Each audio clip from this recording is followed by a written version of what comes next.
राष्ट्रपति थे और वो एक सरल व्यक्तित्व के व्यक्ति थे। और उनके जो आचरण है, आज उनके जयंती समारोह के अवसर पर हम तमाम लोगों को संकल्प लेना चाहिए कि उनके आदर्श पर हम चले, और ख़ासकर युवा वर्गों को हम लोग को युवा वर्ग संकल्प ले कि वह उनके पद चिन्हों पर चले। साथ ही साथ अब जयंती समारोह ही नहीं, उनके जो सेवा संस्थान इंजीनियर रमेश प्रसाद वर्मा के द्वारा बनाया गया है, वो कोशिश किया जाएगा कि प्रति माह इस सेवा संस्थान के ओर से राजेंद्र बाबू के नाम पर कुछ न कुछ कार्यक्रम प्रत्येक माह किया जाए, जो सेवा भाव से किया जाए, गरीबों को कल्याण के लिए किया जाए और सभी समाज में किया जाए। सचमुच विलक्षण प्रतिभा के धनी एक अद्भुत व्यक्तित्व हमारे समक्ष था, जो अब इस दुनिया में नहीं है, और आज हम सब उनकी जयंती मना रहे हैं। और एक बात और मैं कहना भूल गई कि इस राजेंद्र सेवा संस्थान के जो संस्थापक थे इंजीनियर रमेश कुमार वर्मा जी, उनको भी मैं हृदय से नमन करती हूँ। तो वैसे प्रतिभा के धनी, वैसे विलक्षण प्रतिभा के धनी इंसान जो हमारे देश के, सच में वो देश रत्न थे, भारत रत्न से नवाजा गया, तो ये कोई ऐसी बात नहीं, वो इंसान सच में देश का रत्न, हमारे भारत का रत्न था। और हम सब सच में गौरवान्वित महसूस करते हैं कि हमारे बिहार की धरती से निकला वो गुदरी का लाल था, वो गुदरी का लाल था जिसने पूरे देश में ही नहीं पूरे विश्व में अपना परचम लहराया। आज देश ही नहीं पूरे विश्व के लोग उन्हें याद करते हैं। डॉक्टर राजेंद्र प्रसाद जी का अपने चंपारण से भी बहुत गहरा लगाव रहा है। जब गांधी जी पंडित राजकुमार शुक्ला जी के आग्रह पर चंपारण के किसानों का हाल जानने आए, तो उनके साथ डॉक्टर राजेंद्र प्रसाद जी भी रहे। और किसानों का हाल जब गांधी जी जानते थे, उनकी समस्याओं को सुनते थे, तो राजेंद्र बाबू उसको लिपिबद्ध करते थे, लिखते जाते थे। तो किसानों के सारे समस्याओं से अवगत होने के पश्चात फिर देश में जो आज़ादी की लड़ाई छिड़ी,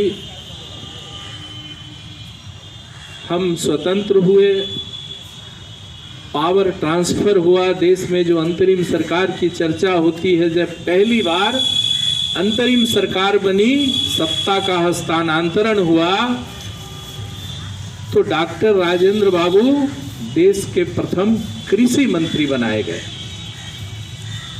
और हम सब ये भी जानते हैं कि हमारे देश की अर्थव्यवस्था का रीढ़ किसान ही है।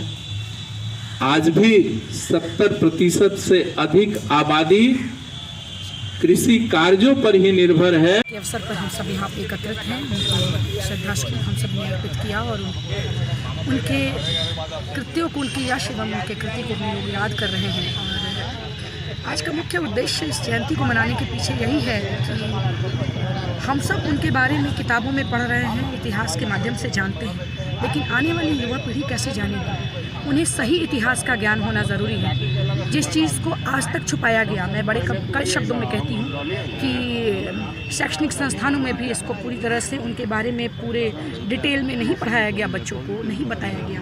तो इन चीज़ों का बीड़ा ये तमाम सामाजिक संगठन के लोग यहाँ पे मौजूद हैं, शहर के प्रबुद्ध वर्ग यहाँ पे मौजूद हैं। उन लोगों को जागरूक होकर आगे आना होगा। वो लोग अगर चाहेंगे तो आने वाली युवा पीढ़ी को जागरूक करेंगे, उन्हें बताएंगे कि हमारे देश में कैसे कैसे धरोहर थे, उन्होंने क्या क्या सहा, उन्होंने क्या क्या त्याग किया, क्या क्या बलिदान किया। और वैसे में अगर उनको याद भी नहीं किया जाता है, वैसे में अगर उस वक्त उनके साथ उस तरह का दोहरा व्यवहार किया गया था, तो इन चीज़ों के बारे में सही ज्ञान सच में हमारे आने वाली पीढ़ी को होना चाहिए। उन्हें जानकारी होनी चाहिए कि ये जो देश रत्न हुआ करते थे, सच में जो हमारे देश के एक रत्न ही थे, उनके बारे में वो देश के रत्न ही नहीं हमारे धरोहर भी थे।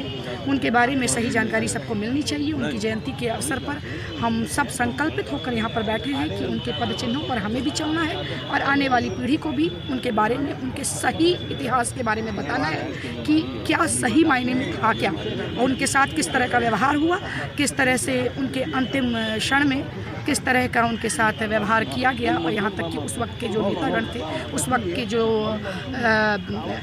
सत्ता हुआ करती थी, जो सरकारें हुआ करती थी, उन्होंने प्रथम राष्ट्रपति, जो देश के प्रथम राष्ट्रपति थे, उनके साथ किस तरह का दोहरा चरित्र अपनाया और किस तरह का दोहरा व्यवहार किया, दो तरह का व्यवहार किया, और उनके साथ सच में न्याय नहीं किया गया। यहाँ तक कि शैक्षणिक संस्थानों के सिलेबस में भी उन्हें उस तरह का जगह नहीं दिया गया है। सिर्फ बताया जाता है कि देश के प्रथम राष्ट्रपति हुआ करते थे, लेकिन क्या क्या उन्होंने किया, किस तरह का उनका व्यक्तित्व था, किस तरह के वो इंसान थे, किस तरह से उन्होंने देश के लिए क्या किया और क्या नहीं किया, इन चीज़ों के बारे में आने वाली पीढ़ी को जानकारी होनी चाहिए।